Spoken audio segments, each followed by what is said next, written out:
Après une évaluation finale, le vaccin chinois Sinopharm a été approuvé d'urgence par le gouvernement nigérian. Cette autorisation entre dans le cadre des efforts visant à combattre la troisième vague d'infection de coronavirus afin de vacciner au moins 40% de sa population d'ici fin 2021. À ce jour, le Nigeria signale 565 nouveaux cas de Covid-19, ce qui porte le nombre total de cas à 187 588.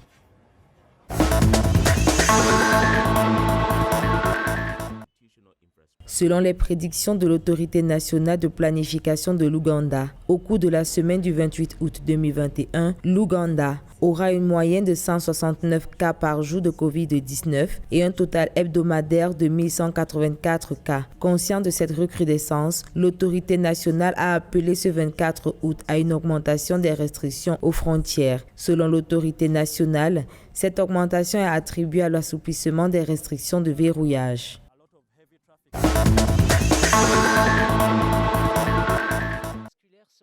37 000 doses d'AstraZeneca, c'est la nouvelle vague de vaccins que va recevoir Sao Tomé et Principe par le Portugal. Cette cargaison accompagnée de tout le matériel nécessaire pour rendre l'administration viable à Sao Tomé et Principe entre dans la deuxième phase du plan d'action pour la réponse sanitaire à la pandémie de Covid-19. Selon le communiqué du gouvernement, ce lot arrive le 25 août 2021 dans la ville de Sao Tomé où il sera livré par l'ambassadeur du Portugal dans l'archipel aux autorités sanitaires du pays.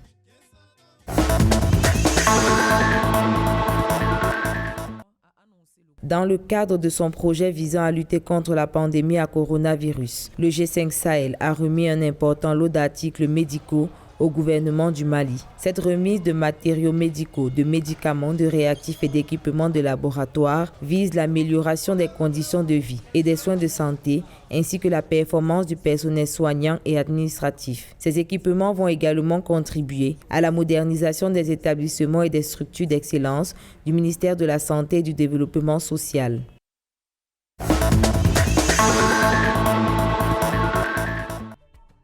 L'administration d'APM Terminal Liberia a mis en place une équipe dédiée pour les employés, les sous-traitants et tous les utilisateurs du port franc de Monrovia afin de recevoir leur vaccin Covid-19. Les vaccins livrés à cette occasion, qui provenaient de la société Johnson & Johnson, ont été récemment donnés par le gouvernement des États-Unis et sont destinés aux personnes de plus de 18 ans et à celles qui n'ont reçu aucun vaccin Covid-19.